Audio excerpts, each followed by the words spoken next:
So, anytime we find ourselves struggling with validation or empathy, just remember that we're talking about the storyteller, not the story. The story is irrelevant to us.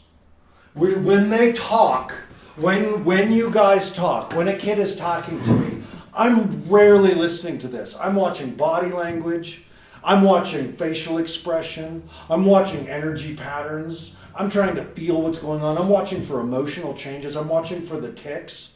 And one of my old practices was we used to throw axes with my clients. And they would throw it. I wouldn't teach them how to throw it. I said, just throw it. We'll figure it out as we go. And they'd start throwing it and bang off. And then we'd just start talking because there was a way to begin the casual conversation. How are things going at home? How are things going at school? How's it going with your mom? How's it going with your dad? And so they're throwing. How's it going with your mom? Axe goes, ka-down! Because there was tension in how they throw. So I know that my question caused tension. So now I have a path to journey down. I have a route to go. Because the words that someone says are 7% of the conversation. The words that they say are 7% of the communication. Everything else is inflection, intonation, body language, 7%. That means we have a whopping 93% we are missing if we focus on the story. Does it matter if the story is true? We have a young man right now who is finally comfortable enough with our team that his stories are starting to go outlandish. We're getting some doozies from him now. And we're not listening to the stories. And if we do, we're giving it about 7% of our attention. Everything else we're watching. He came up, man, he gave us a good one.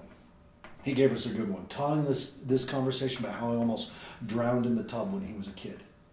And that he had fallen asleep as a young kid into the tub. And he's got a real deep sleep issues, and it's really hard to wake him up. You could dump water on him and he wouldn't wake up.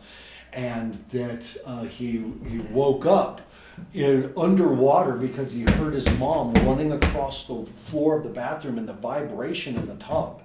And that's a real sensory experience. And mom, as he's starting to come conscious of that, and mom's screaming and everything, and he's sitting up at the same time, she's grabbing his bare skin and yanking him out of the tub, screaming at him.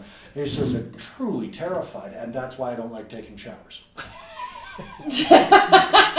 And the story, the therapist and I were listening to the story, and he left the room, and she looked at me and she goes, so despite his level-headed nature, he kind of had a deadpan stare, and he was in that place telling the story that he goes into when I confront him on the fact he hasn't taken a shower.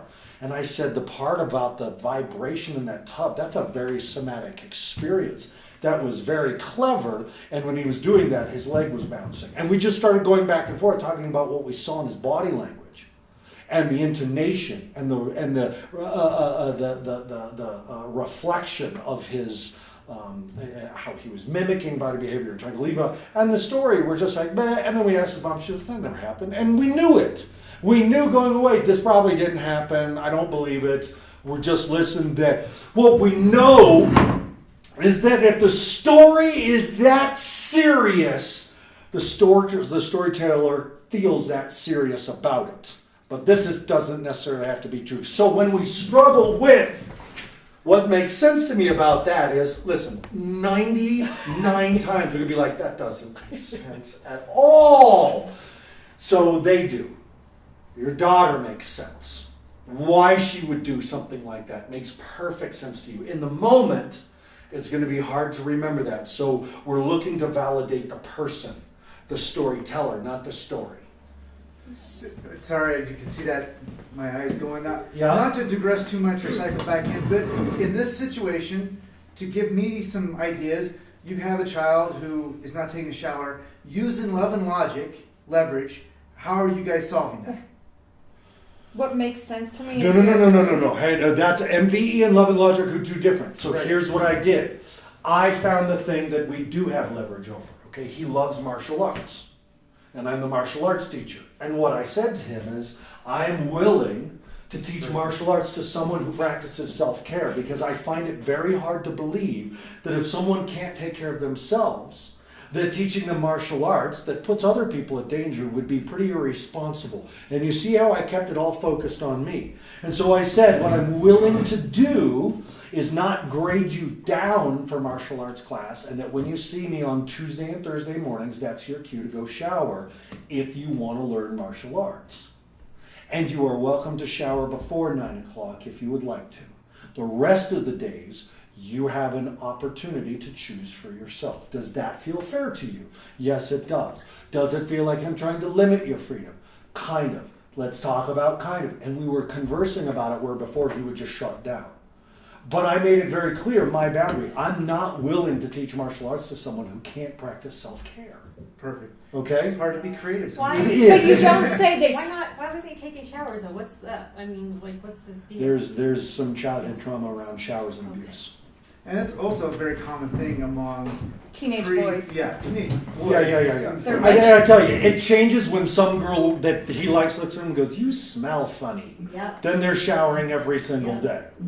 But between the age of 11 and 13, you just kind Well, of I have just a wonder smell. why this big story to not take a shower. It's because we know some of the things that actually took place.